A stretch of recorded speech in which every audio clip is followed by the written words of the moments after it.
brutal como o Brasil, você tem que combater desigualdade e gerar oportunidade.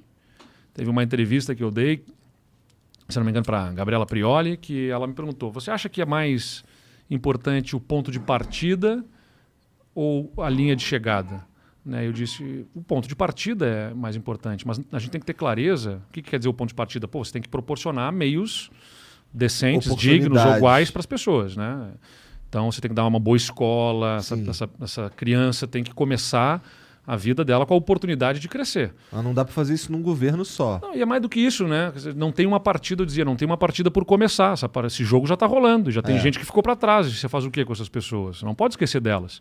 Então, num país como o Brasil, que tem uma desigualdade gigantesca, o Estado tem um papel, sim, de inclusão e promoção com programas de políticas públicas, de transferência de renda, de programas de habitação, de investimento nas periferias para a gente melhorar a oportunidade e estender a mão para quem já ficou lá para trás. A gente está vivendo um mundo de revolução tecnológica também, assim, brutal, né? Ou seja, tem uma disrupção, tem uma... a quarta revolução industrial, Total. Tá vindo a inteligência artificial, robótica avançando pra caralho, todos os empregos aí estão sendo automatizados, advogado não vai ser mais advogado, porque vai ser tudo automático. Então você está trazendo o ponto que eu sempre também elenco aí como importante.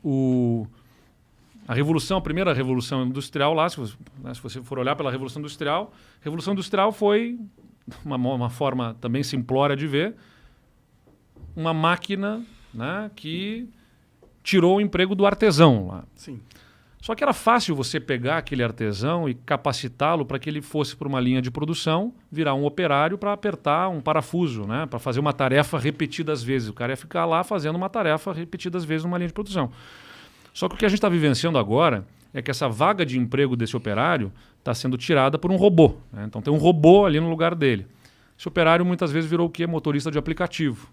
Só que ali na frente o carro vai virar autônomo. Então essas pessoas, né, elas vão ficar cada vez mais à margem. Então tem duas coisas aqui que a gente precisa fazer. Primeiro, garantir que as novas gerações tenham as capacidades, as habilidades, a competência que esse novo mundo vai exigir delas. O que esse novo mundo vai exigir delas? O que vai se abrir de oportunidade? Né? Lá foi pegar o artesão e capacitar para ir para a linha de produção.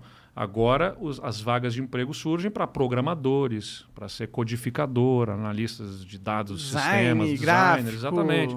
Analista, um monte de coisa. Bom, YouTuber. Isso, exatamente, também, né?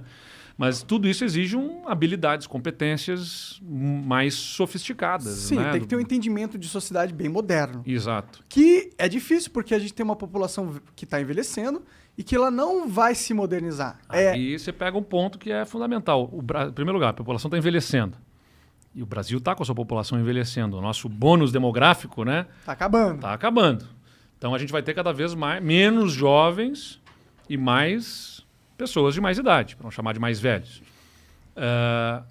A velhice custa caro, ela tem que ser sustentada, você tem que ter... Custa caro, não estou reclamando de idosos aqui, não. O que eu estou dizendo Mas o você idoso... tem que ter saúde, sistema de saúde, previdência, né? Isso é natural. Você tem que sustentar. Então a gente não tem o direito de envelhecer antes de enriquecer. Tem que gerar riqueza nesse país.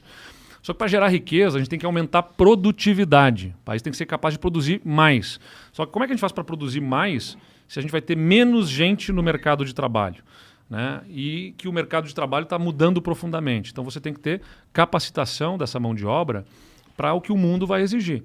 E o que é essa capacitação da mão de obra? Você tem que ter especialmente lá em todas as etapas de ensino, mas eu vejo uma prioridade também para o ensino médio, que tem que ter uma condição mais profissionalizante, entendeu? Um ensino técnico.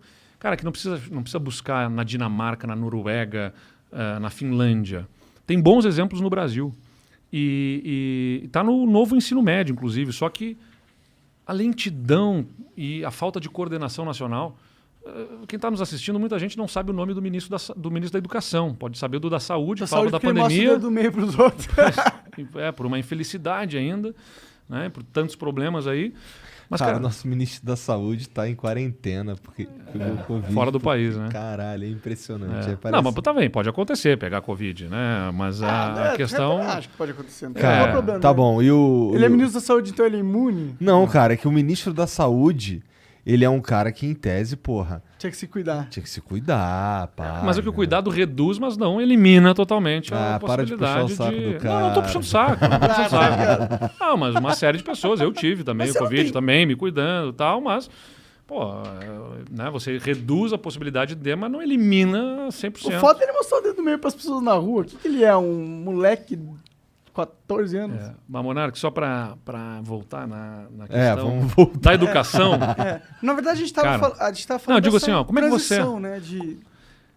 não tem a coordenação nacional para a implantação desse novo ensino médio. Isso não está acontecendo Tem no coordenação Brasil, nacional pra entendeu? porra nenhuma. Pois é, então. Então isso tem que ser prioridade, tem que melhorar a oportunidade, porque senão a cada dia que passa é menos possibilidade de a gente conseguir incluir essas novas gerações para esse novo mercado de trabalho. E Isso é urgente. É urgente. Isso é urgente. Mas eu sabe o que eu tenho medo? Que talvez seja impossível. Porque a Revolução Industrial 4.0, quando ela vier mesmo, de verdade, quando tiver robôs que são capazes de fazer a mesma coisa que um ser humano é capaz de fazer, e ainda com uma inteligência artificial que é mais capaz que um ser humano médio consegue fazer, mas aí... como que você vai capacitar as pessoas para... Eu acho que tem que ser... Sei lá, eu fico pensando se talvez uma renda básica universal Não, seja também, acho que é um necessário. caminho, você vai ter que discutir, sem dúvida nenhuma isso. Só que, inclusive, para fazer... Então, você está trabalhando nas duas frentes que eu estou falando. Vou chamar você para discussão do plano de governo. Aí depois que já... Ó, A gente chama aqui você... a vou gente falar para o discute ao Aode, vivo. que é o cara que me ajuda a coordenar as discussões de conteúdo. Mas aí o que a gente tem que pensar? Preciso gerar oportunidades com agilidade. Só que como é que você gera oportunidade também se você tem boa parte dessa população extremamente pobre? Né? Que aí entra a questão do combate à desigualdade. 17 milhões de crianças no Brasil estão dentro de regras internacionais, né, na análise do poder de compra dessas crianças, dessas famílias, né, estão abaixo da linha de pobreza entendido para um país como o Brasil. Tá? 17 milhões vivem com menos de R$460 por mês per capita, tá? De poder de compra. Então, a gente precisa combater fortemente a pobreza infantil. Por que eu estou falando da pobreza infantil? Porque o país tem mecanismos de proteção das pessoas de mais idade. Não estou dizendo que proteja bem, mas tem mecanismos de proteção. Entendeu? Você tem, por exemplo, nunca contribuiu para a Previdência, mas vai receber o benefício de prestação continuada, sim, de um salário mínimo e tudo mais. Então, a própria Previdência, o próprio sistema de Previdência é proteção para os mais velhos e tudo mais. Mas você não protege as crianças devidamente, entendeu? Não tem, e aí, se essa criança não tem a renda, a família suficiente, ela vai estar certamente com problemas de diversas ordens, né? De acesso a material escolar, a alimentação, que a deixa com desnutrição. Ela não compete em condições minimamente leais para poder crescer na vida. Vou te fazer uma pergunta um pouco cruel. Isso não seria um incentivo perverso para as pessoas terem mais filhos? Não, mas aí você tem mecanismos para evitar isso. Não vai ter filho para poder ganhar uma bolsa. Não, não é assim, gente. Vai sim, vai não pra é caralho. assim. Não, Não é assim. é uma pergunta. Eu entendo o ponto assim de pra vocês. sua família, pra Não, minha família, não. na miséria máxima. Mas você tem mecanismos para você poder corrigir isso, evitar. Agora não é porque isso, então vamos abandonar, vamos... Não, pelo amor Entendeu? de Deus. Você não pode pensar o seguinte, não vou ajudar crianças porque senão eu vou estar incentivando famílias pobres a terem filhos. Você não pode... Eu fico na dúvida se o Estado tinha que fazer políticas públicas tão fragmentalizadas e focadas. Eu acho que talvez ele tivesse que fazer políticas públicas mais universais e que cumprissem a mesma função. Mas, Monark, aí eu não vou conseguir... A A focalização, dinheiro, né? exatamente. É o que eu falei. Dinheiro, você né? tem que escolher onde vai o recurso. É Os infinito. robôs Então, onde é que a gente vai? antes, para depois a gente trazer o... Tem 350 bilhões de reais que o país faz de incentivo fiscal em diversos setores da economia, entendeu? Ou seja, empresas que em determinado, se instalar aqui não paga imposto, se pagar ali não, se tal atividade não paga imposto. É uma escolha de alocação de dinheiro, entendeu? E o Bolsa Família custa 35 bilhões de reais por ano. Que é um absurdo, devia ser bem mais. Então é isso que eu estou te Tinha que dizendo. ser ao contrário. Então você faz pro Bolsa Família e foda-se as empresas. Cada- Você não consegue ganhar dinheiro? Então fala. não estou defendendo, foda-se as empresas, não. Acho que também não é assim. eu Mas acho que as o Estado empresas, tem que garantir que a empresa vá bem. não, mas as empresas são importantes para gerar emprego, mas você não pode também usar mecanismos de artificialidade que geram uma dependência Então- exclusiva do governo para poder. Aí tem outras reformas, É. que é a reforma da tributária, entendeu? Sim, a Que- reforma tributária é imprescindível, Super pelo amor de importante. Deus. Porque tem dois custos na parte da tributação: o do imposto em si e o da complexidade do imposto. Sim. É. Porque você vive sob a incerteza, né? Então, vamos dizer, dizia lá, você tem uma fábrica de travesseiros, e travesseiro tem um tipo de imposto, e a almofada tem outro tipo de imposto. Porra. Estou pegando um exemplo, Mas que nem é sim, assim, sim. mas enfim. Mas aí você vai lá e paga o imposto como travesseiro. Daqui a um tempo, surge um fiscal para dizer, não, você pagou errado, a gente interpreta que isso aqui não é travesseiro, isso aqui é Eu já ouvi uma o história. cara pega e de um- toma uma multa É. de gigantesca. Então você vive Sem sob querer, incerteza. às vezes o cara tentando fazer o correto. Exato. Eu ouvi uma história de uns caras que tava tentando trazer o Crocs. Ah. Sabe qual é o Crocs? Que Sei, é claro. tipo uma sandália de borracha, Feia pra caralho. feia pra caralho, que os caras Se tava patrocinar aqui o Não, Flow, é vocês feia. mudam de opinião? Não, é ele fala feia feio pra pra caralho, mas se você quiser comprar, tá aí, ó. Mas, porra, teve isso é uma história que eu ouvi. Que teve um lance que uma carga de. Tem uma outra água aqui? Tem. Uma carga de Crocs acabou Vocês vão tomar o ficando. vinho do Rio Grande. Bem gostoso esse vinho. Uma carga que ficou presa porque os caras não sabiam como tributar o bagulho. Porque não sabia se era sandália, não sabia se era. Não se era tava um definido Não ainda. tava definido. Então, é esse tipo de coisa. E é a complexidade do sistema tributário. Por isso que a gente defende, reforma tributária tem que ser prioridade, porque para diminuir a complexidade. Se você vai fazer um imposto de valor agregado com uma alíquota única sobre a produção, sobre o valor agregado na venda, e aí acabou, não vai ficar discutindo para esse item desse jeito, para aquele item daquele Nossa, jeito perfeito. e tudo mais. É o que acontece no mundo. Você não está inventando nada demais, não precisa também inventar. É só atualizar Agora, o sistema. Só que, claro, a transição é difícil. Então, a grande dificuldade é como é que você coordena para fazer a transição, porque hoje tem determinados locais, determinados tipos de serviços que pagam 3%. E tem determinados tipos de itens que pagam 18%, 25%, 30%. Então, como é que você alinha para conseguir fazer essa transição para que o cara que paga 3 vá pagar mais 10, mas em compensação ele tem que conseguir enxergar que ele está pagando 20 ou 30 em algum outro item que ele vai passar a pagar 10, 12. Tem uma Tinha que transição ser 10 completa. no máximo, imposto sobre consumo, nossa senhora. É, muito perverso o imposto sobre consumo. Porque ele só pega nos mais pobres. Sobre isso, nos aguardem, que nós vamos apresentar projetos Muito interessantes legal, pela legal. frente. Mas a gente... Então, estou falando aqui, você perguntou sobre a agenda, né? Deixa eu resumir assim É que rapidamente. você tava falando do lance das crianças. Eu só queria Isso. voltar ali rapidinho. Na tua cabeça, como é que é feita essa assistência? Ela é por meio de facilidades públicas? Não, aí eu acho que você tem que ter a transferência de renda Tá. e com acompanhamento de assistente social e exigências de contrapartidas que são quais? Está na escola, entendeu? Você tem que ter Tem que estar bem a nutrido. frequência, exatamente. Então você tem tem que fazer esse acompanhamento, porque você quer fazer para empurrar isso na direção certa. Sim. Então é para combater desigualdade. Mas aí você tem que fazer focalizado por isso. Pô, não dá, a gente está distribuindo mal esse recurso público, seja na forma de incentivo, seja na forma de gasto direto de dinheiro. Então, a gente precisa alocar onde realmente o Estado precisa estar presente para ajudar a promover aquelas pessoas socialmente.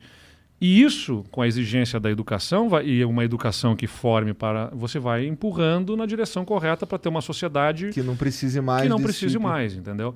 Então, esse é um ponto, combate à desigualdade e geração de oportunidades. Falamos aqui de reforma tributária, reforma administrativa para reduzir o custo do próprio governo. Aí poderia entrar aqui numa fala importante sobre ajuste fiscal, equilíbrio de contas, mas que eu vou sintetizar assim, né? Como é que o país se financia? Como é que ele paga suas contas? Já vai para 9 anos que o país não fecha as contas, né? Desde 2013. Desde 2013 o país termina gastando mais do que arrecada, que é o chamado déficit primário. Então, como é que ele faz isso? Ele se financia se endividando. Ele emite títulos da dívida e vai.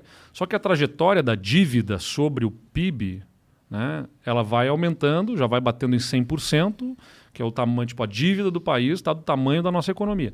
E com essa trajetória aumentando, o país vai ficando com risco de não pagar suas contas. Se ele tem risco de não pagar suas contas, menos gente vai querer comprar títulos, a não ser que os juros sejam mais altos.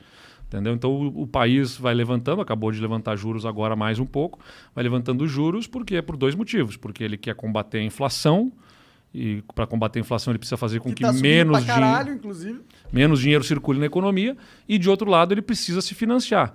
E o cara pode comprar títulos de outros países que são mais seguros, só vai comprar daqui, que é pelo nosso histórico que é ruim, né? O histórico do país é ruim.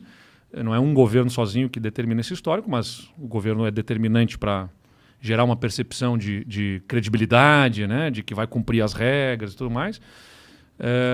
Então aí os juros são definidos aí. Pô, tem mais risco. Esse país está se endividando muito, não vai pagar a conta. Ele está me pedindo para comprar um título dele que ele vai me pagar daqui a 10 anos e vai me remunerar não o suficiente para cobrir o risco que eu tenho. Risco é custo. Essa é uma lição. Aí o governo pega, solta um monte de título com juros baixos, ninguém compra e fala, fudeu, tem que subir o título. E aí vai subindo juros. Só que quando sobe juros, o dinheiro fica mais caro no mercado. E se fica mais caro, a empresa que quer ampliar o seu negócio não amplia porque o custo do dinheiro está baixo. Então, aumentar juros vai impactar na economia, vai impactar no emprego. O Brasil já estava com projeção para o ano que vem. Esse ano vai crescer uns 5%. Lá no Rio Grande do Sul a gente vai crescer de 10% a 12% esse ano, a economia lá. Não, tem um movimento super... Se você pegar de 2019 para cá, o Brasil cresceu 1,5%, já descontado o que perdeu na pandemia. O Rio Grande do Sul, além da pandemia, teve uma estiagem, a gente perdeu boa parte da safra de soja, que é bem importante na economia do Estado. Mesmo assim, a gente cresceu 3 vezes mais que o Brasil. Foi 4,7% o crescimento desde janeiro de 2019 até o final do primeiro semestre deste ano. A gente deve crescer uns 12% nesse ano em relação ao ano passado. Mas enfim, estou trazendo para vocês que o Brasil vai crescer 5% e no ano que vem a projeção do crescimento começou, no início desse ano falava assim 3% no ano que vem, aí baixaram para 2,5% a projeção, baixaram para 2%, agora já tem banco falando que vai ser 1%. Eita. E já tem gente falando em estagflação, que é estagnação com inflação, que é um cenário crítico, porque as coisas estão subindo de preço e a economia não está crescendo. E por que isso acontece? Porque, como eu falei, você vai tendo a curva de juros vai subindo, o racionamento de energia, que também limita a capacidade de produção, porque fica tudo mais caro. Enfim, é um efeito cascata de uma série de problemas estruturais do país. Tem um outro problema muito forte também, que está aumentando os preços pra caralho, que é não vale a pena vender dentro do mercado nacional. Eu vou exportar pro dólar, o dólar tá valorizado pra caralho, tem muito gringo com dinheiro aqui, eu vou exportar meu produto com suor aqui pro brasileiro que vai pagar metade? Quanto essa porra? Vou exportar pro gringo. O que isso acontece? Escassez de produto aqui. E aí eleva os preços. Só que você não pode botar barreiras também, porque isso gera mas sabe o que outros tá problemas, né? O Brasil foi totalmente desindustrializado. Exato. Vou fazer... Como é? Desindustrializado. Fala lentamente. Desindustrializado. Assim. Olha só. Uma voz aveludada. Assim, né? E o problema é, a gente só vai conseguir corrigir essa distorção quando valer a pena para vender no mercado interno. Bom, mas vamos lá. E ainda tem outros problemas que se agregam a isso, que é o presidente fala bobagem. Sim. Faz ataques, aí você aumenta os riscos, entendeu? Assim, cada vez que o governo sugere que não vai respeitar teto de gastos, que vai mexer na regra do teto de gastos. Ou que vai dar o golpe. Ou que vai fecha o STF, ou que sai o ministro, não vai cumprir a ordem judicial, não sei mais o que e tal. Pô, isso tensiona o ambiente todo. Se tensiona o ambiente, o dinheiro sai daqui e vai para outros lugares. Se o dinheiro sai daqui e vai para os outros lugares, o dólar aumenta. Só que tem um monte de coisa que a gente consome que está precificado em dólar. Gasolina entre elas, entendeu? Então aí o preço sobe. Aí ele fica botando a culpa nos governadores e tal, mas quando na verdade ele ninguém aumentou, nenhum governador aumentou o imposto sobre a gasolina nesse governo que eu tenho notícia. Nenhum dos atuais governadores fez aumento de impostos. No Rio Grande do Sul é o mesmo imposto que estava antes de eu entrar e que a gente vai reduzir agora. E mesmo assim, no início do ano, a gasolina estava R$ 4,6, R$ 4,60, e agora está R$ 6,50, quase R$ 7. Até 8 em alguns lugares, 9. Então, esse ambiente de tensionamento, de briga, de enfrentamento, ele também gera riscos e o país perde credibilidade, perde E aí o que tem que fazer? Aumenta juros para poder convencer a comprar título, tudo que eu falei aqui já para vocês. Sim. Então essas reformas econômicas, elas parecem áridas, assim, né? Tipo, ninguém quer muito falar sobre elas, é chato, é técnico e tal. Mas as pessoas têm que entender que interfere na vida da dona Maria e do seu João. E que lá, elas são entendeu? fundamentais. Porque o gás está mais caro para ela por conta disso. Você falou bobagem, aumentou o dólar, tem precificação internacional, Como que o país tem vai uma série de coisas. reindustrializar se a taxação das indústrias é burra pra caralho e Então, é isso perversa? aí. Então a gente precisa trabalhar reforma tributária. Reforma tributária tem que vir junto com reforma administrativa, que é para reduzir a despesa do próprio governo. É antipático, está aí sendo discutida e mal discutida, porque estão tirando outros poderes da discussão, entendeu? Tem que valer para o legislativo, para o judiciário, tem que valer para todo mundo. Lá no Rio Grande do Sul a gente fez reforma valendo para todo mundo. Então, nós botamos na Constituição do Estado que eram vedadas as vantagens temporais. O que são as vantagens temporais? O servidor completou 3 anos, ganhava 5% de aumento. Completou 15 anos, ganhava 15% de aumento. São vantagens automáticas só porque cumpriu um tempo. Isso existia nas carreiras em todos os poderes. A gente botou na Constituição a vedação, isso é proibido. E então todos os poderes, em todos os planos de carreira dos servidores que tivesse isso, acabou, teve que acabar. Por que isso era importante acabar? Porque isso gerava o crescimento vegetativo, que é mais ou menos o seguinte. O governador não deu nenhuma ordem para aumentar, não aprovou nenhuma lei de aumento, mas mesmo assim a folha de pagamento aumentou no final do mês, no final do ano, porque tantos servidores completaram um período aquisitivo dessa vantagem e vão ganhar um aumento. Isso fica especialmente Não assim... é um aumento, quer dizer, não é um reajuste, é um aumento. É um aumento, porque os reajustes Fora são... o reajuste. Fora reajuste, claro, que pela condição fiscal o Estado não tem conseguido dar. Uhum. Mas por que isso é um negócio que não é razoável? Vou pegar o caso de 2020. É totalmente não razoável. O cara... ele já não pode ser acho que demitido. essa tu não precisa explicar. Ele já não pode ser demitido. E aí ele ainda tem um incentivo, eu não posso ser demitido. E se eu ficar aqui, eu ainda vou ser... Então eu vou ser o pior empregado do mundo e ainda vou me dar bem. Aí são desincentivos, né? Mas mudando um pouquinho de assunto, rapidinho. Vai lá. É porque eu tô curioso de saber dessa parada. Você revelou que é gay. Sim. Né? Quando? Faz tempo? Qual é dessa parada? Quando que eu falei ou quando que eu sou? Quando eu acho que Teve um amigo, sempre, né? teve uma pessoa uma vez, né? Quando eu fui na campanha para governador, alguém perguntou assim, o que pode surgir para te atacar? Eu digo, olha, eu não tenho nada de errado que possam me atacar. Assim, tenho absoluta segurança. Sou um cara honesto, não tenho nenhum problema, nenhum rabo preso para... Com ninguém. Para me atacar. Enfim, podem não gostar de uma medida ou outra que eu tenha feito, alguma coisa assim. Mas nada que seja Nada desonesto. comprometedor. Exatamente. Né? Eu disse, olha, podem vir falar da minha orientação sexual. Né? Aí essa pessoa perguntou assim, mas você é gay ou você tá gay? Aí eu perguntei assim, como é que é estar gay? Eu não sei como é que é isso, né? Cara, assim, como qualquer pessoa... Não, mas eu entendi a pergunta deles. Porque como qualquer pessoa, criada como qualquer pessoa, como um ser humano como qualquer outro, a gente é criado num mundo que nos fez acreditar que isso era errado. Né? Toda uma cultura de que Sim. isso não era uma coisa certa. Então, na minha adolescência, na minha juventude, né, eu imaginava que pudesse ser, mas me recriminava, né, sobre isso. Aí tive uma namorada por 4 anos lá na minha juventude, me apaixonei por ela, realmente estava apaixonado. E Você gostava de transar? Sim. Não tinha prazer, né? Não era nenhum problema e realmente me apaixonei, me envolvi com ela e foi uma grande paixão. E aí aquele interesse, sentimento parecia ter sido assim, foi uma fase, aquela história, foi uma fase e nunca tinha vivido nada com qualquer outro homem. Depois tive outras namoradas, até que a primeira vez que eu fiquei com um cara foi com 25 anos de idade. Né? Eu já era vereador em Pelotas e tal. E não fiz achando que coisa errada, tenho que esconder isso, não posso tal. Vivi aquilo, vivi relacionamentos, tive namorados. Só não falava publicamente sobre isso, mas nunca tentei, a partir daquele momento que eu me entendi, assim, sou gay, né? Mas você é gay ou você é bi? Não, sou gay. É que sou você gay. gostou de transar com ela, eu fico assim, eu fico confuso assim. Porque você gostou de mulher. Mas é difícil dizer. Hoje em assim. dia você não pegaria uma mulher assim só de, foda-se, Não, porque cansei. tô namorando Ah, e tal. tá, entendi, Sim, entendi, sou um cara comprometido. Entendi. E apaixonado por ele também. Vou fazer uma homenagem aqui. Estão completando 1 ano de namoro agora Legal, em legal. outubro. Mas assim, cara, acho que essa questão dos rótulos, se é isso, aquilo, enfim, né? Acho que tem que compreender quem é bi, quem é trans. Cara, a pessoa tem que ser o que ela se sente à vontade, entendeu? Isso não mexe na vida dos outros, não toca na vida dos outros, toca na vida dela, entendeu? Isso não devia nem ser uma discussão. Exatamente. É. E, aliás, foi exatamente por isso que eu não falei a respeito disso antes, né? Eu era já vereador, como eu disse, quando isso se resolveu, vamos dizer, na minha cabeça. Aceitei isso e beleza, foi para frente, concorri a prefeito. Porque quando eu fiquei com 25 anos, foi 2010. E aí concorri em prefeito em 2012.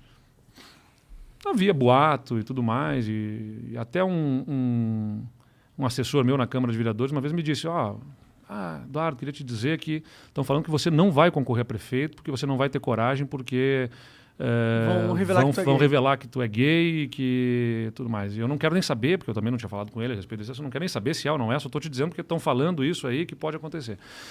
E de fato, nos dias que tinha debates, né, eu sempre recebia mensagens de celulares desconhecidos dizendo, a gente vai hoje revelar, que era claramente uma tentativa de me instabilizar, de me deixar... Intimidado, de alguma forma. Eu sempre fiquei absolutamente tranquilo, digo, olha... Cagou e andou, foda-se. Exatamente, eu não vou falar sobre este tema, mas se eu quiser me atacar por causa disso, eu tenho segurança de que eu não estou fazendo absolutamente nada de errado, entendeu? Então tinha muita tranquilidade nisso, mas vinham os ataques, assim, vamos dizer, no subterrâneo, né? Quando eu concorri a governador, não houve nenhum ataque frontal, mas no esgoto lá das redes sociais vinha, né? As piadocas. E chegaram a pegar, como não tinha uma foto minha, acho que tem um estereótipo que tentam estereotipar gays, né? Como... Promíscuos? Algo como promíscuo e tal, e aí fotos sem camisa, aquelas coisas todas. Pegaram uma foto que eu estava na praia com o meu irmão, era eu, meus 2 irmãos e a minha mãe. Aí cortaram, ficou só eu e meu irmão, e fizeram repercutir nas redes aquilo, você vai aceitar um governador gay, ele com seu namorado aqui. Era meu irmão, cara, na foto ainda por cima. Aí o pessoal que trabalhava nas aceitar um governador gay, ele vai estar sendo gay enquanto governa você. Aí quando eu resolvi falar sobre isso, né, agora, nesse programa do Bial, mas por que você não falou antes? Eu digo, cara... Por uma série de questões. Em primeiro lugar, por isso, né? A única pergunta que teve foi uma jornalista, muito elegantemente, sem querer, quando eu me elegi prefeito, existem especulações a respeito da sua sexualidade, prefeito. Como é que você lida com isso? Eu digo, eu lido muito bem, estou absolutamente tranquilo. Ela total não perguntou isso. Ela não perguntou. Eu lido muito bem, eu estou absolutamente tranquilo, não falo sobre esse assunto, porque acho que não é um assunto, não deve ser um assunto.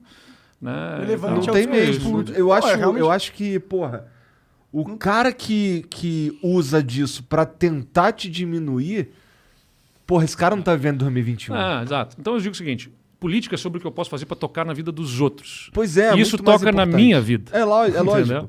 Mas aí o que aconteceu? Eu comecei a namorar no final do ano passado e eu preparei ele ali até para dizer o seguinte, olha, eu pretendo falar publicamente sobre isso. Pretendo falar, independentemente de ser candidato a qualquer coisa, porque, embora eu acho que isso não toque na vida dos outros, no momento que eu virei prefeito, sou governador de um estado importante e tal, falar sobre isso publicamente toca na vida dos outros. Aí sim toca, entendeu? Por quê?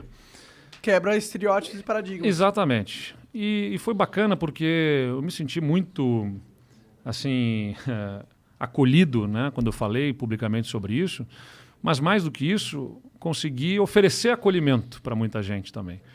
Recebi muitas mensagens de muita gente. Tem um amigo meu que é gay, que tem mais de 50 anos, que disse, pô, minha vida teria sido tão mais fácil, mas tão mais fácil se, quando eu tinha 18 anos, um governador tivesse falado publicamente sobre isso. Recebi relatos de pessoas que não estavam conversando, irmãos, por conta de desavença, por causa disso, da orientação sexual de da briga na família, e em função do assunto ter vindo à tona no momento que eu falei abertamente sobre isso, conversaram na família, se reconciliaram. Então acaba tocando na vida das pessoas. Agora, assim, eu sempre fui perguntado, antes de falar sobre ser gay, sobre a juventude, né? Eu sempre digo, olha, eu não defendo a minha juventude como algo que me faça melhor. Eu não sou melhor do que ninguém por ser jovem. Eu só não aceito que me coloquem como pior por ser jovem. Eu falo a mesma coisa sobre a minha orientação sexual. Eu não sou melhor do que ninguém por ser gay. Não aceito que me coloquem como pior. Isso não tem nada a ver com a qualidade de uma pessoa na capacidade de contribuição que ela tem. Claro. Então, era importante falar, era importante resolver. É importante a causa, aliás, vou aproveitar a audiência astronômica que tem o Flow aqui, que eu espero que esteja muito boa a audiência, por favor, a gente tem aí medição ou não? Acho que tem umas 20 mil pessoas assistindo. É isso. Então tem uma boa audiência aqui, porque aí o que aconteceu, né? Teve uma revista que me perguntou sobre como é que você lida com as críticas de ativistas LGBTs de que você não impunha a bandeira, não ergue a bandeira, não pega a causa para si. Porque eu falei, eu sou um governador gay, eu não sou um gay governador, tanto quanto Obama não foi um negro presidente, é um presidente negro. Isso não quer dizer me envergonhar de ser gay nem nada, quer simplesmente dizer o seguinte, eu sou um governador que sou gay. Eu tô aqui para ser governador, eu não tô aqui para ser gay. Exatamente, mais ou menos. Aliás, o Bolsonaro falou um absurdo, assim, no dia seguinte, falou um absurdo... porra, tá de sacanagem. Eles falam no dia só. Coisa, exatamente. Foi só no dia seguinte? Absurdo, né? Não, mas ele falou sobre esse assunto, né? Porque aí repercutiu muito, se falou muito a respeito disso. E aí o Bolsonaro disse o seguinte... Falou-se, inclusive, que tu estava usando de plataforma política. Cara, e esses dias o meu namorado recebe uma mensagem lá dizendo quanto é que você está recebendo para inventar que era namorado do Eduardo? Isso é tudo uma mentira. Imagina, esse tipo de coisa que acontece. Teve um dirigente de um partido da extrema esquerda lá que dizia assim, não pode se descartar que o governador não seja gay e esteja inventando isso para poder ganhar notoriedade. Então, caralho, mano. Mas o Bolsonaro diz o seguinte... Eu não tenho nada contra, aí cada um é o que quiser e tal. Eu só não acho certo que queira impor o seu jeito aos outros, né? Eu digo, peraí, eu disse que eu sou gay, eu não disse sejam gays, né? Eu não disse seja gay, eu não tô dizendo, cada um é o que quiser. Sim, mas naquela hora ele tava falando pra galera dele Mas enfim, mas, né, tudo isso aqui dito, eu acho que é importante que a gente tenha essa clareza, né? Aliás, você estava falando sobre a questão da revista, como é que você lida com os ativistas né? Como é que você... reage a isso, né? Os ativistas que queriam que você erguesse uma bandeira. Eu digo... e aí, acho que depois na edição fizeram um recorte da minha fala que ficou mal interpretado, né? Porque eu dizia ali, olha, nem toda mulher precisa ser uma ativista feminista, nem todo negro precisa ser um ativista do combate ao racismo, nem todo gay precisa ser um ativista. O que eu quero dizer com isso? Não estou dizendo que devam ignorar os temas, né? É evidente que devem combater preconceitos, é evidente que devem fazer o enfrentamento desses temas, mas não necessariamente será a causa que é a da vida, né? Da pessoa, entendeu? Né? Acho que ela tem que, sempre que se deparar com os temas, ajudar e colaborar com a causa. É meio ruim você se limitar à sua sexualidade, é um fator da tua... Não, mas é o seguinte, mas é bom e é importante que existam os ativistas. Eu falei isso na entrevista. É bom e é importante que existam os ativistas, né? Que existam mulheres que façam dessa a causa das suas vidas. Mulheres, homens, crianças. A criança eu acho que não tem que ser ativista, não. A criança tem que aprender um pouquinho antes brincar e aprender. Agora, mas é importante até para as crianças, claro, com todo cuidado, né? Ter um pensamento sobre o ajudar, todo e tal. Porque boa parte de problemas psicológicos futuros acontece lá quando as crianças, né, pelo bullying, e o bullying vem de preconceitos que vão, né? Então você tem que ajudar as crianças a reconhecer essa diversidade com respeito, né, sem evidentemente fazer uma abordagem, pai, né? Ou mãe. Mas nem sempre as pessoas têm essa compreensão, porque elas tentam impor. Normalmente não tem, né? Infelizmente. E aí, enfim, mas é só para deixar aqui, porque começaram a dizer que eu estava dizendo naquela entrevista que eu não teria a agenda LGBT num governo. Não é absolutamente verdade. A agenda estará presente, como sempre esteve, quando eu fui prefeito, sendo governador e se tiver a oportunidade de ser presidente também. Mas não é só a agenda LGBT, é uma agenda da igualdade, entendeu? De mulheres e homens, trans, gays, negros, brancos, índios. A gente precisa fazer esse país avançar do ponto de vista civilizatório, Não é o presidente que vem e diz, vamos avançar. Mas você tem que ajudar as pessoas a entender. Toma aqui uma canetada não e existe agora... por canetada, mas você tem que ajudar promovendo políticas públicas que coloquem em evidência, né, a diversidade do povo brasileiro como uma riqueza. A gente é mais rico por ser diverso. E não isso não é uma coisa a ser combatida. Assim, incentivada. Assim, até porque todo mundo é muito único, né? Só que a gente coloca uma máscara social para se conformar, para poder o jogo rolar. Porque também não dá pra gente, a todas as nossas interações sociais, ficar discutindo nossos problemas ou questões ou... Não, e vamos lá, a gente vai vendo isso acontecer no próprio setor privado. Cada vez mais as empresas têm essa preocupação de constituir times diversos. Isso vai se expandindo nas empresas. Por quê? Bom, em primeiro lugar, porque tem uma exigência na sociedade. A sociedade quer, né, comprar boa parte, pelo menos uma parcela, um público cada vez mais daquela empresa que demonstrar ter um alinhamento de valores. Não desmata, respeita o meio ambiente, respeita a diversidade e tal, né? Insere, isso tem um valor na sociedade. É positivo demais que isso tem agora. Super positivo. Em segundo lugar, não menos importante, porque times diversos são mais criativos. Se eu botar na volta dessa mesa para a gente discutir um problema X, homens brancos de meia idade... Eles vão ter uma visão de mundo. Eles têm uma experiência de vida mais ou menos parecida. Então eles vão olhar aquele problema sob um ângulo, né?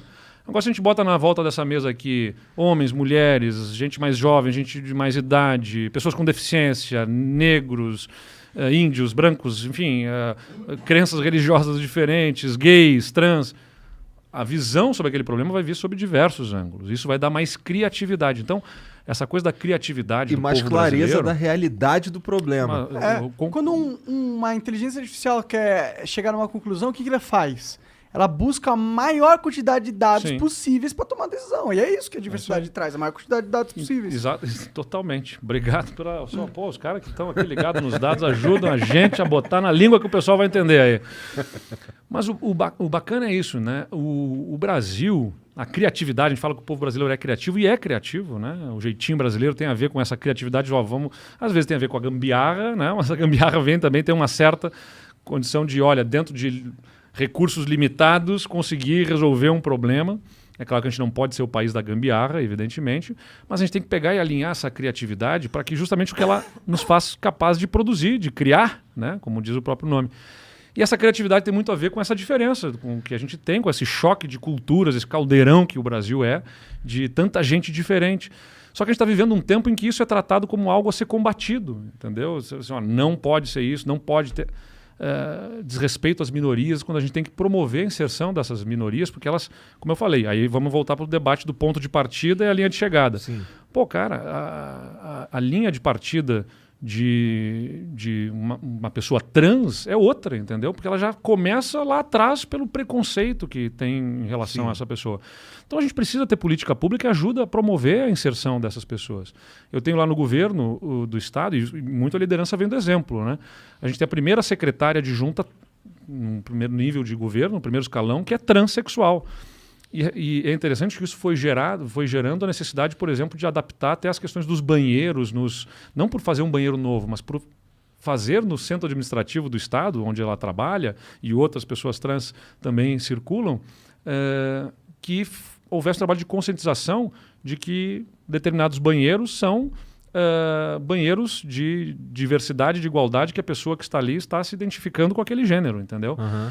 Aí começa ataques, o Mário Frias... esse negócio de banheiro é polêmico. Mas assim, dá uma polêmica. Gente, mas é o seguinte, o banheiro tem um aviso, entendeu? Tipo assim, ó, tem banheiro feminino... É um banheiro, gente, foda-se. Eu já entrei em banheiro de mulher várias vezes. Mas, claro, mas assim, ó, banheiro feminino, banheiro masculino tem, não são todos.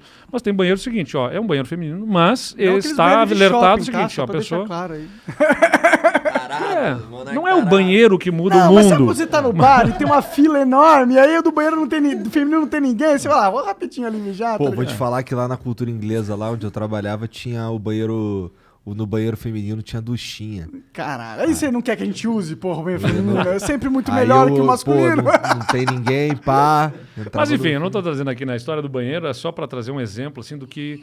É a mesma coisa que do tipo... quando a primeira vez que teve parlamentar com deficiência, teve que construir rampas no plenário do Congresso. É importante. Quando elegeram a primeira mulher deputada, não tinha banheiro feminino na Câmara dos Deputados. Caralho. Tem que fazer banheiro feminino na Câmara dos Deputados. Entendeu? São transformações que vêm pela mera existência de uma pessoa diferente. Não é diferente, mas assim, uma pessoa que tem uma... que tem uma... É uma característica Uma diferente, é característica uma outra. diferente. Foge ao padrão do que E aí, impôs. todas as transformações que essa característica podem trazer e Cara, que é pessoa, agregam. antes de tudo é um ser humano, é uma pessoa. É. Entendeu? É uma pessoa. Não tem diferença, né? É um ser humano. Bom, teve aquele filme que era super... Agora me esqueci, as estrelas de um... Como é que é? Das mulheres negras que trabalhavam na NASA e que eram matemáticas, né? Faziam computação, né? Porque a computação vem do cômputo feito pelos esses matemáticos antes dos computadores. Aham. E Estrelas Além do Tempo, qualquer coisa assim. É isso? Estrelas Além do Tempo. E que mostrava essa realidade. Elas eram cientistas, pessoas que estavam fazendo os cálculos matemáticos, só que eram mulheres negras. E não tinha no prédio delas banheiro para mulheres negras, né? Na década de 60, isso lá naquela época dessa absurda divisão. Que foi ontem, se você pensar do ponto de vista verdade. civilizatório, foi ontem, né? Não estou falando de 1000 anos atrás, foi ali, né? E aí mostrava, elas tinham que sair correndo para ir atravessar todo um pátio, um negócio que lá no outro prédio que tinha banheiro que podia ser utilizado por mulheres negras. Então a história do banheiro, ela parece assim, uma bobagem pequena e tudo mais, mas tem a ver com essa questão do tipo do reconhecimento do ser humano na sua diversidade. Eu não estou dizendo que a gente vai mudar o Brasil por causa dos banheiros, mas você precisa reconhecer essas símbolo, pessoas, né? Tem símbolos, enfim, e você ajuda a promover. Só faz essas banheiro pessoas. unissex e acabou. Mas o banheiro sem preconceito, que é como a gente chama lá, é um banheiro unissex, no final das contas é isso. É um banheiro feminino, mas que fique claro, é sem preconceito, a pessoa que está ali se identifica com este gênero, né? Está usando aquele banheiro nesta condição. Então, é sobre isso, é sobre a gente dar exemplos e ajudar a promover do ponto de vista civilizatório. Eu não acho que governar seja simplesmente administrar planilhas e fazer obras, entendeu? É também ajudar a liderar, não é impor, mas é ajudar a liderar as discussões que se impõem sobre os assuntos que vão tocar na vida das pessoas. Sim. Então, tem temas que são polêmicos. Você falou aqui da maconha, a gente está falando aí sobre outros. E maconha, então, como você se posicionaria? Se fosse presidente, você ia deixar o Congresso decidir, claro, mas se posicionaria como? Eu acho que você tem que promover um debate sobre isso, entendeu? Você não vai sair como presidente e dizer, eu quero fazer. Vamos debater o assunto. Claro. Vamos fazer um debate sério sobre o que nós temos de realidade nos diversos países. Porque você também tem que reconhecer que o ser humano tem os seus vícios desde sempre, entendeu? Isso e vai o álcool sempre é a maior ter. porta para todas as drogas. E você vê muito mais exemplos de alguém que bateu numa pessoa por estar alcoolizado do que por ter fumado Eu maconha. até digo por quê. Não. O álcool, o que ele faz com você? Ele tira certos filtros e inibições que você tinha previamente que agora você não vai ter. Agora, eu não defendo que você... A maconha não faz isso, ela te deixa lento e burro. Eu não estou defendendo. Pois é. Então eu não estou defendendo, ainda bem que eu estou falando bastante rápido aqui, demonstrando alguma inteligência. Mas espero, pelo menos. E agora é o seguinte, eu não estou defendendo que você diga que fumar, não só maconha, como qualquer outra coisa, seja bom. Não é só defender a maconha. Bem. Não é fazer apologia à maconha. Não é fazer, agora, defender a liberdade de. Bom, e você vai fazer campanha contra, vai dizer todos os malefícios, vai trabalhar em cima desses temas. Mas, né, o que eu quero trazer aqui é o seguinte, não é talvez a pauta prioritária, que eu falei, capital político, onde é que você vai empregar, Pode entendeu? Eduardo, mais rápido, mais rápido. Mais rápido. Tô brincando, falando tô meio brincando, lento. tô brincando. Chapado, hein, Tô cara? brincando. A gente precisa escolher onde é que a gente vai colocar o capital político. Vamos gastar capital político discutindo a legalização da maconha? Porra, mas o país está quebrado, empobrecido e não consegue gerar emprego, entendeu? A gente tem... básico. Não, Exatamente, tem algumas prioridades aqui. Eu, maconheiro máximo, eu concordo com isso. Agora, eu acho que os debates têm que acontecer, até que se forme a consciência da população sobre esse assunto, mas aí com informação, com discussão, com entendimento, né? Claro que o problema do debate hoje em dia é que, nos tempos que a gente vive das redes sociais, é o tempo da lacração, né? As pessoas nem entendem o assunto, mas elas já falam uma posição assim radical sobre aquele assunto. Porque alguém falou. Então ela leu a manchete, né? E a manchete de um site duvidoso. O WhatsApp, ele abriu o WhatsApp. O maconha tá transformando as pessoas em jacaré, caralho, meu filho tá falando maconha. E aí o que acontece? A gente precisa ter a ousadia da ponderação. No WhatsApp vai uns vídeos do Monark chapado falando merda. Você vai ficar assim se fumar maconha. Então, Claro, a gente tem a dificuldade, acho que a sociedade ainda está aprendendo a lidar com esse mundo drogas. de redes sociais. Redes redes sociais. Que é uma droga, né? Pois Essa é. porra vicia. Não, então, por que eu estou dizendo que está Acaba com a tua aprendendo a vida. lidar? Porque é isso aí, as pessoas... Eu me lembro que uma vez eu viajei, lá também era prefeito, viajei num sábado, fui a Brasília e tal, para um evento do partido lá e tudo mais, o partido pagando os custos. E aí alguém postou lá, que eu estava usando dinheiro público para viajar, para coisa do partido, que não era verdade. E aí eu vi alguém que era, assim, meu defensor, na verdade, que publica, né, aquilo, retuita ou qualquer coisa assim, dizendo, não pode ser verdade, não acredito. Não retuitou, entendeu? Então, tá ajudando a disseminar uma mentira. Sim. As pessoas sentem, às vezes, uma necessidade de falar sobre assuntos sem entender sobre esses assuntos. Sim. E a verdade é que na internet, eu sinto quando a bastante essa necessidade. Na internet, quando a gente quer que algo suma, a gente não fala sobre aquilo. Porque não adianta você falar mesmo que seja contra, porque você está repercutindo aquela porra. Na internet, tu quer que morra. Mas é um aprendizado, né? Que a sociedade vai É. tendo também, assim. Né? Eu acho que eu prefiro, vamos trazer disso para a liberdade de imprensa e a liberdade nas redes sociais. Eu prefiro viver num mundo que tem a liberdade e a gente tem que viver com os efeitos colaterais e ir corrigindo esses efeitos colaterais do que não ter a liberdade de poder falar, né? Prefiro viver com a liberdade de uma imprensa que às vezes me critica de forma injusta e às vezes dá mais destaque para um problema do que para a solução que a gente encaminhou. Aumentar a mídia igual Lula, cara? Não, acho que a gente tem que ter a liberdade de imprensa é fundamental numa democracia. Fundamental. Que bom. Aliás, em tempos que a gente vive discussão sobre democracia, acho que é importante a gente lembrar que democracia não é apenas a oportunidade de eleger um governante. É a necessidade de que o eleito tenha que conviver com a possibilidade da contestação. Entendeu? Então, a maioria elege e os que não elegeram sabem que vão ter liberdade para criticar, contestar em diversos fóruns. Onde? No parlamento, no judiciário, na imprensa, né? E depois nas urnas. Aí o que a gente vê no Brasil hoje? O presidente da República ataca, o presidente Bolsonaro, todos esses espaços de contestação. Ele ataca o judiciário, ele ataca o parlamento, ele ataca a imprensa e, diante da perspectiva de ele ser contestado pelo povo nas urnas, ele ataca as urnas. Então, o que ele está fazendo, né? Todos os espaços onde ele pode ser contestado, ele está atacando. Só que democracia não é só ele ter sido eleito, é isso que não entra na cabeça dele, né? Por uma absoluta, talvez, incapacidade de... Ele é bem ignorante.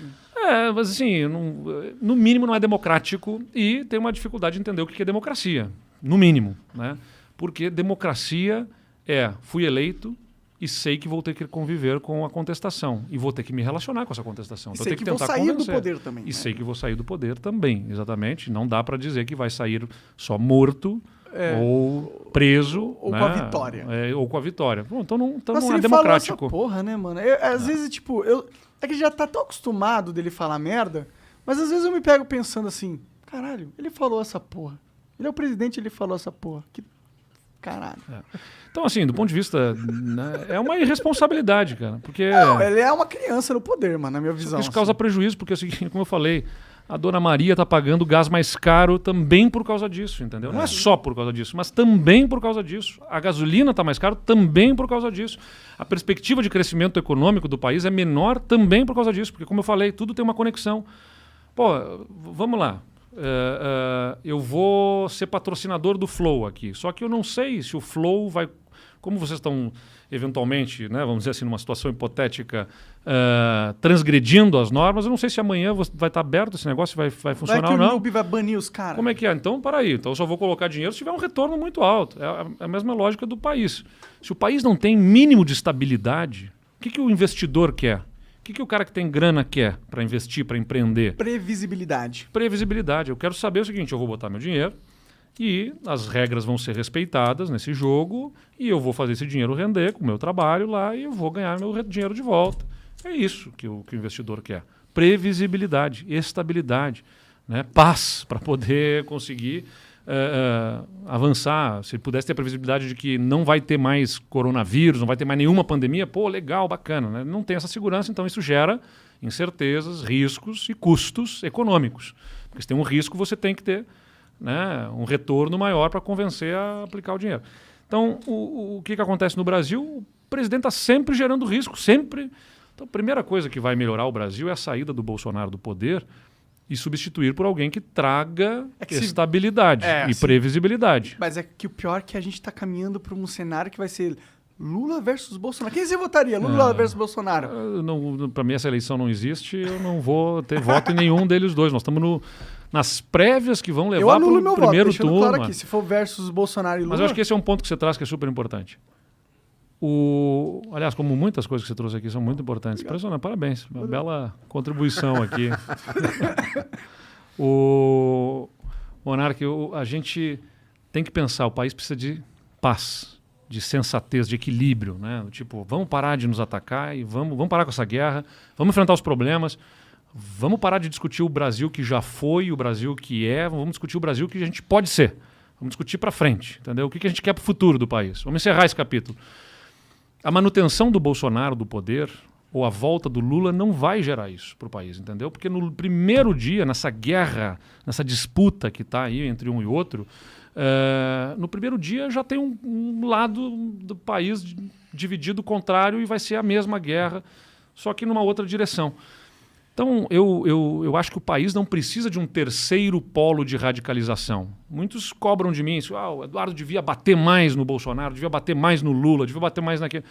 Cara, eu não quero fazer a campanha do contra um, ou contra o outro, ou contra os dois. Eu quero fazer uma campanha a favor do Brasil, entendeu? Eu quero falar do que o Brasil pode fazer, das soluções que eu vejo para os problemas.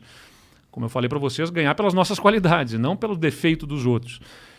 Até porque eu acho que é importante não só ganhar a eleição, como é importante ganhar do jeito certo. Porque se você vai para uma eleição sendo contra um ou contra o outro, você já começa dividindo. Não adianta depois da eleição você querer posar e dizer assim, bom, agora vamos unir o Brasil. Unir o quê, cara pálida? Você que estava na eleição batendo nos caras lá e tudo mais. É uma decisão de construção de capital político para quando você realmente ganhar. É isso aí. Então, porque, como eu disse, tem que ganhar do jeito certo. Não pode ser os fins justificam os meios, entendeu? Você tem que... num país que está polarizado, que está dividido, você tem que promover essa união e conciliação desde o início. O que não significa não se posicionar. Eu estou aqui me posicionando. Eu falei, o Bolsonaro falou essa bobagem, falou aquilo ali. Eu não vou ficar fazendo palavras de ordem, ataques com frases e chavões e adjetivos só para poder conseguir um vídeo que na internet vai bombar e vai fazer uma grande repercussão, porque isso vai gerar um problema para o futuro, entendeu? Então, só que o problema é isso aí. A ponderação não rende likes e compartilhamentos, né? Ou seja, ser ponderado não rende, não vai fazer. Vai engajar. O que rende like é sentimento. Se eu usar um adjetivo aqui, se eu falar um palavrão pro Bolsonaro ou pro Lula, vai ter um alcance. Mas você tem que pegar o sentimento das pessoas. Mas aí que tá, as pessoas estão cansadas dessa guerra. Eu percebo isso. Eu sinto que boa parte do brasileiro, muita gente que nos assiste, eu tô...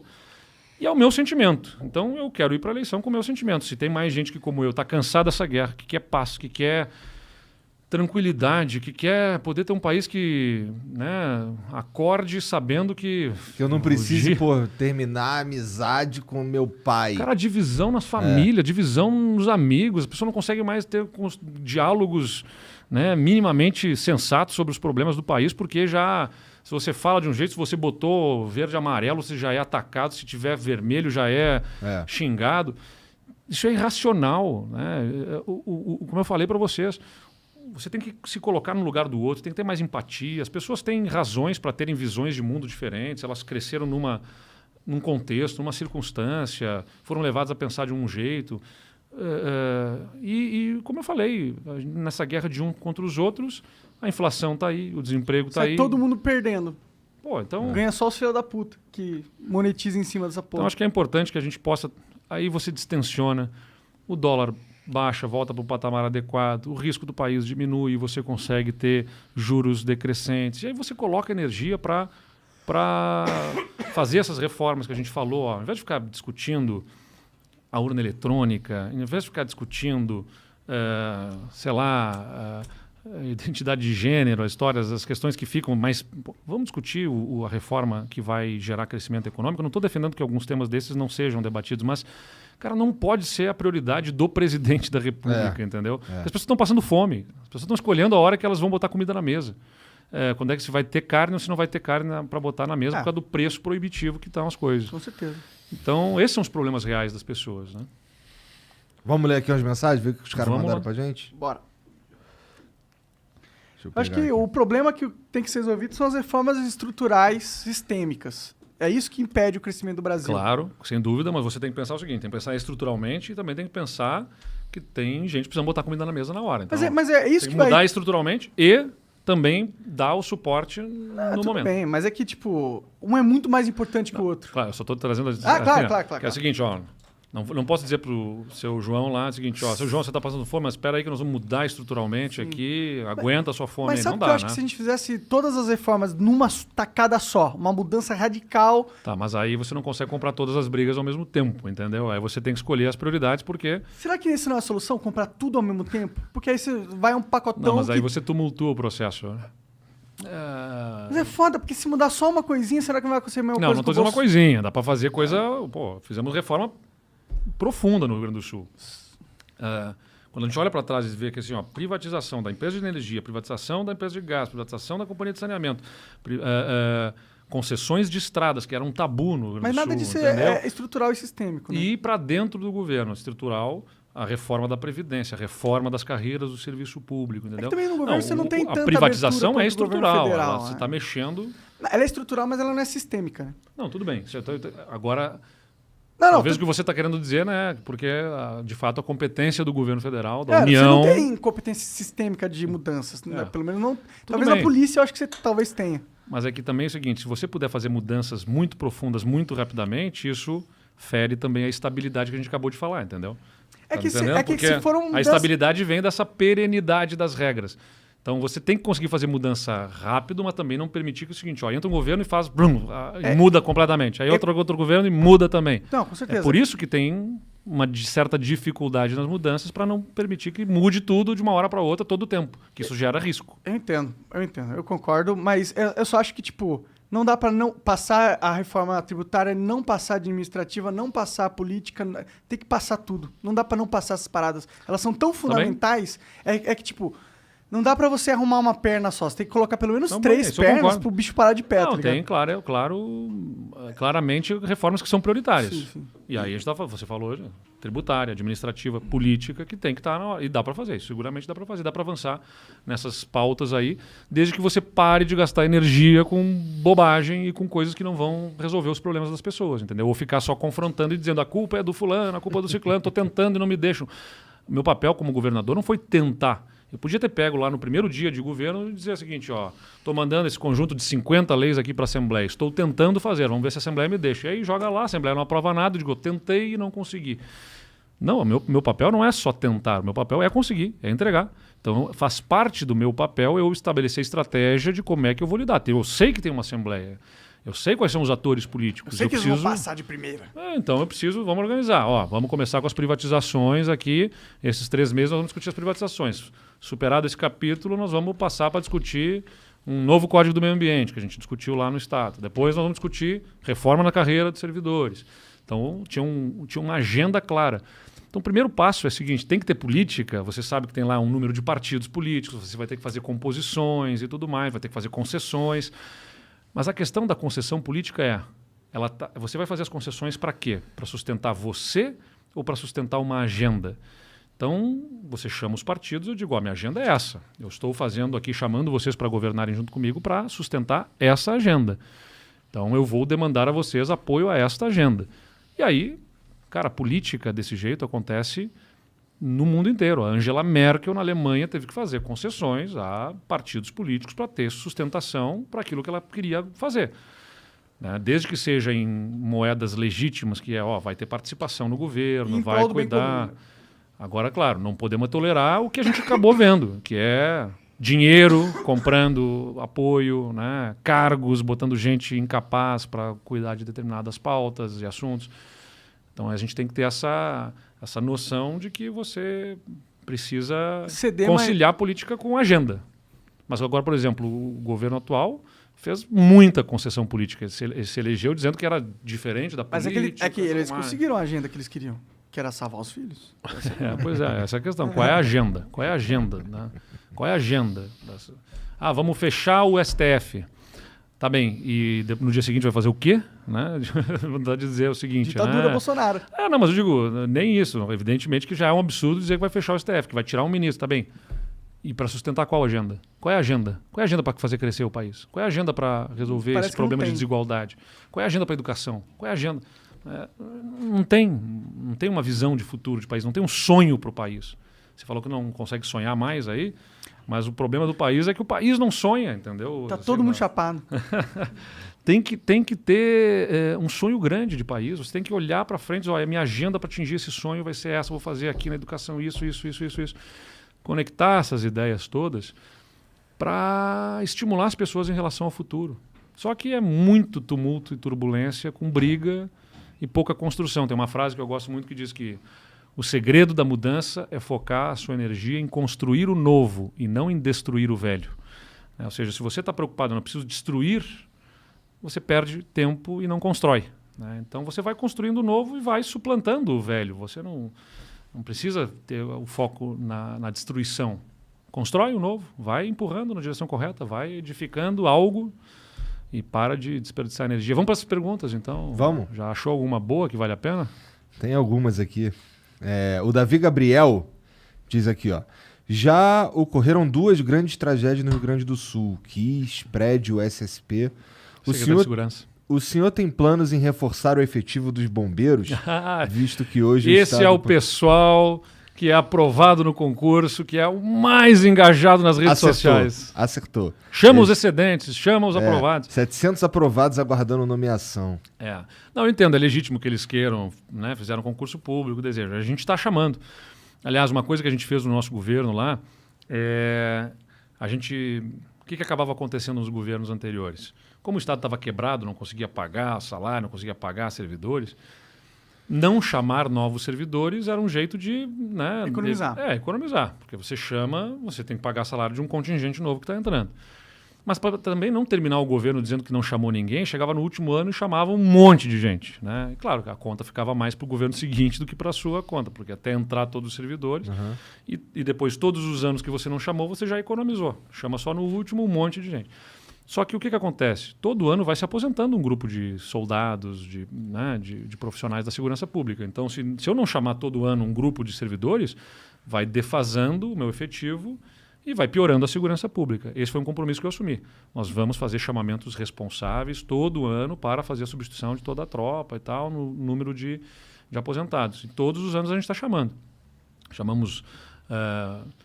entraram cerca de 2.000 soldados no primeiro ano, depois a gente chamou 800 que tinham sido chamados no governo anterior e que acabaram entrando no nosso, justamente naquela lógica de deixa para chamar no final.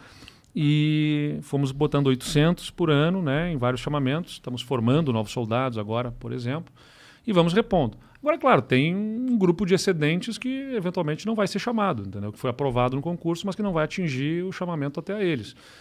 Bom, mas aí... Então se fuderam aí, galera. Não é isso, né? A gente está chamando, a gente está conseguindo fazer já um chamamento que não se fazia antes. É um investimento grande na segurança. Aliás, tem repercutido bastante nos indicadores. Todos os indicadores de criminalidade caindo no Rio Grande do Sul fortemente nos últimos 2 anos e meio aí. Só para dar um exemplo, homicídios caíram 35% desde o início do nosso governo, roubos de veículos caíram mais da metade, né? Mais de 50% de queda de roubos de veículos no Rio Grande do Sul desde o início do nosso governo até aqui. Roubos a banco caíram mais de 70%, e assim todos os indicadores de segurança no Estado vão avançando bastante por conta dessa questão do efetivo, por investimentos que estão sendo feitos, por um trabalho de integração que a gente faz com as nossas forças de segurança, e com governança, né? Porque você tem que ter planejamento e tem que ter sistemática de acompanhamento, rotina. Então o que a gente faz lá? A gente desenvolveu o programa RS Seguro,